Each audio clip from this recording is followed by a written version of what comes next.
आपके साथ जसप्रीत कौर। अब से कुछ देर बाद नारी शक्ति वंदन अधिनियम पर लोकसभा में चर्चा शुरू होगी।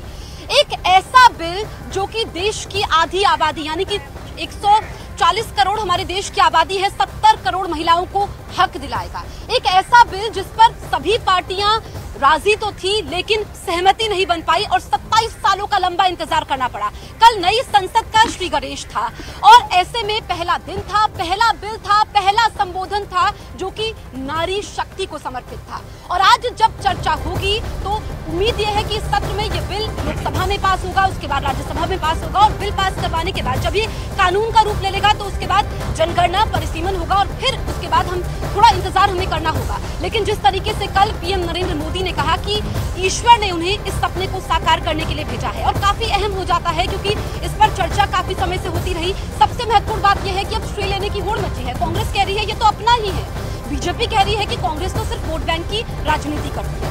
सवाल इसमें बहुत सारे हैं क्योंकि प्रारूप जो है इसमें कुछ चीजों पर अभी खासकर विपक्ष में अगर हम बात करें, समाजवादी पार्टी का कहना है कि ओबीसी को भी इसमें आरक्षण मिलना चाहिए, एससी एसटी के लिए है और यही मांग आरजेडी की भी है और बीजेपी खेमे से भी इस तरह की आवाज उठ रही है। लेकिन जब चर्चा लोकसभा में होगी तो इसमें वक्ता कौन कौन होंगे ये भी मैं आपको बता दूं। वित्त मंत्री निर्मला सीतारमण इसमें वक्ता होंगी, चर्चा में वो शामिल होंगी। इसके अलावा स्मृति ईरानी की हम बात करें और कांग्रेस की तरफ से सोनिया गांधी शुरुआत करेंगी। लेकिन क्योंकि संख्या बल है और सभी पार्टियों की इसमें सहमति भी है और इसमें सभी पार्टियों की सहमति भी है तो ऐसे में ये बिल तो पास हो जाएगा। इस बीच तमाम प्रतिक्रियाएं भी सामने आ रही है। सबसे पहले हम सुनते हैं।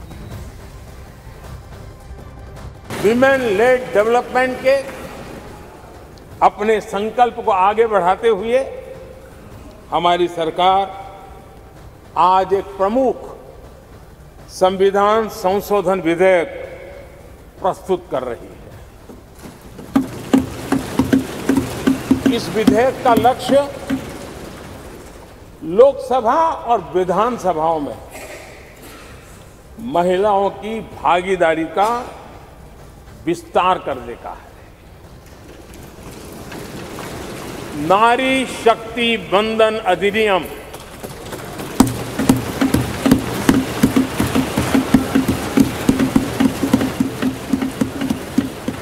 नारी शक्ति वंदन अधिनियम इसके माध्यम से हमारा लोकतंत्र और मजबूत होगा।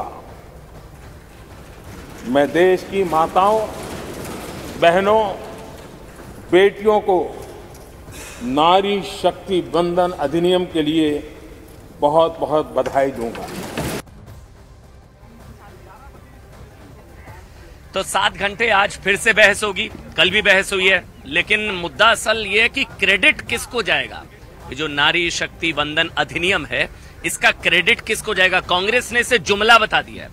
अब ये जुमला है नहीं है, 29 से पहले होगा नहीं होगा, क्या स्टेट रेटिफिकेशन की जरूरत होगी, सबसे इंपॉर्टेंट जिसका बार इसका कोई चुनाव से संबंध नहीं है जी। ये जितनी भी महिलाएं पार्टी तय करेगी, जितना पार्टी को टाइम होता है और स्पीकर पहले बता देंगे इतना टाइम आपको, फिर पार्टी तय करेगी किसको बोलना है। विपक्ष वाले कह रहे हैं कि आपने जो कॉन्स्टिट्यूशन की कॉपी दी है वो पुराने वाली पहले संविधान की कॉपी है और उसमें सेक्युलर जो वर्ड था वो मिसिंग है उस वर्ड से।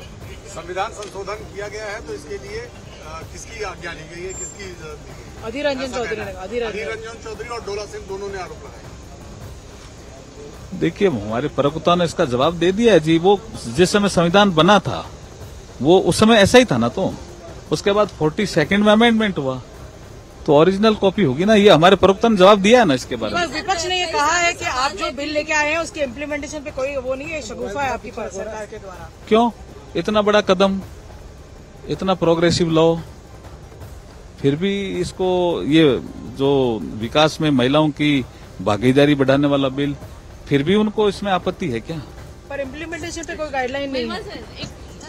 वुमेन रिजर्वेशन जयराम रमेश तो ये जुमला बताया जा रहा है। हर्षवर्धन त्रिपाठी हैं, मोनिका है मेरे साथ, मेरी सहयोगी जसप्रीत हैं, शिखा जी भारतीय जनता पार्टी से हैं, राहुल लाल हैं कांग्रेस पार्टी के बड़े समर्थक हैं।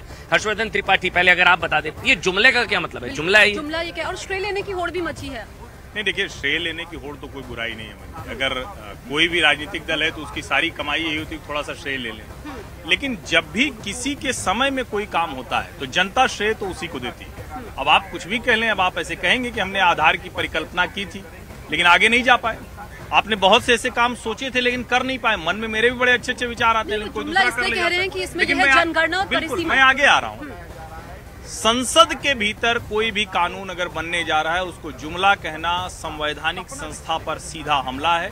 कॉन्स्टिट्यूशनल दायरे के भीतर, संसद के भीतर सरकार ये लेकर आ रही है।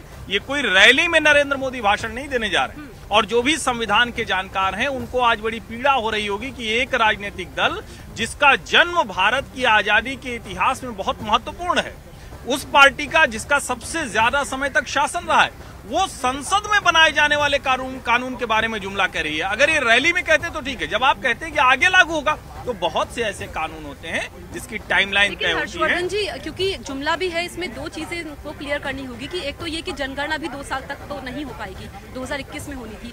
उसके बाद परिसीमन होगा, फिर सीटें बढ़ेंगी तो ही ये लागू हो पाएगा। नहीं, आपको क्या लगता है कि इतना महत्वपूर्ण काम हड़बड़ी में किया जाना चाहिए?